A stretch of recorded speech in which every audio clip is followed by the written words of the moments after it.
For a story I became aware of from my writing group, I decided to pick this one up and give it a try. A holiday-based tale, it looks to be a seasonal classic.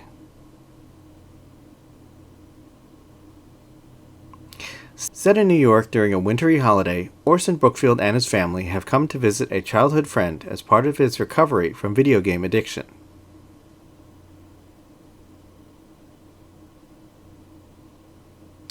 Orson Brookfield has come to New York to visit an old friend. They haven't seen each other in years, and what's worse is his parents have come along for the ride. But if he's going to get his life back on track, he's going to need all the help he can get. As a character, I like Orson.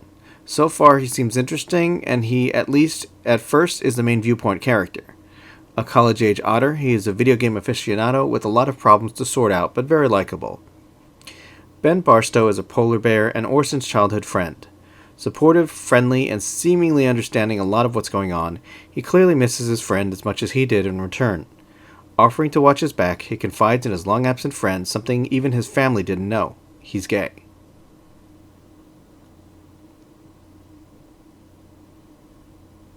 Orson has come to New York to ostensibly recover from video game addiction and get some time away from his normal life.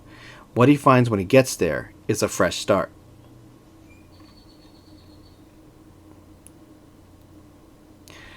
This was my first exposure to this author, and overall, I'd like to start by saying that I enjoyed it. It was not one of those titles that compelled me to read, so at times I had to remind myself I needed to make progress, but I'll get into that later. First, let's start with the good.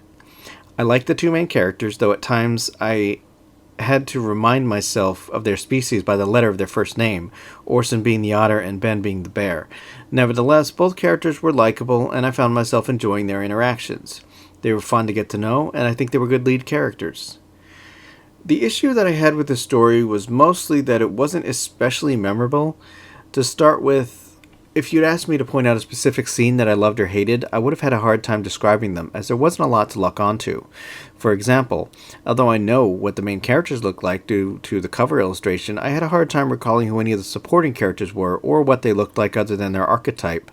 Mom, dad, sister, things like that. If I had to describe Ben's sister Ella, she doesn't do anything for the plot that especially struck in my memory. I recall her making quips, but as far as action, she doesn't do much. Most of the action takes place at the Barstow house, with a few location changes to a therapy group and the plane Orson leaves on. But for a story set in one of the most well-known cities in the world, I think it was a mistake not to take advantage of that. There is no point at which they travel to any of the famous Manhattan or even state landmarks, and nothing of significance is based around them either, such as meeting at the Empire State Building. In fact, it could almost be anywhere in the world, and the story would not have changed. Additionally, the title being a Christmas reunion suggests that a significant portion of the plot should be relevant to the holiday season, and for most stories of this nature, they have to do with either the holiday, saving Christmas, or Santa, or sometimes all three. But there is very little other than the holiday taking place that specifically marks it as Christmas.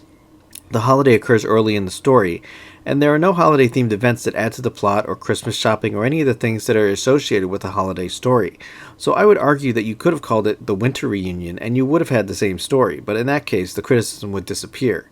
My point is that if you're going to title something a Christmas reunion, then the plot has to revolve around that, and I feel that this does, at best, lip service to being a Christmas story. My last complaint has to do with the references, both to video games and to the author's previous work. Now, I don't begrudge him a little shameless self-promotion, but as someone who has never read their work nor knows who Colton is, it fell a bit flat to me. And I imagine a lot of the references might have for folks who aren't into gaming. I think what would have been better was to invent a game for the story that doesn't exist in real life, and build that into the narrative. Maybe even use it to tell parts of your story. An MMO might have been a good idea. But by referencing real-world properties, at least one or two, I only understood because I too am a nerd. Now, I know that after all that, it may sound like I don't like it, but let me say this much. It was a reasonably entertaining effort with a fairly satisfying emotional arc that didn't feel forced or phony, so props on that.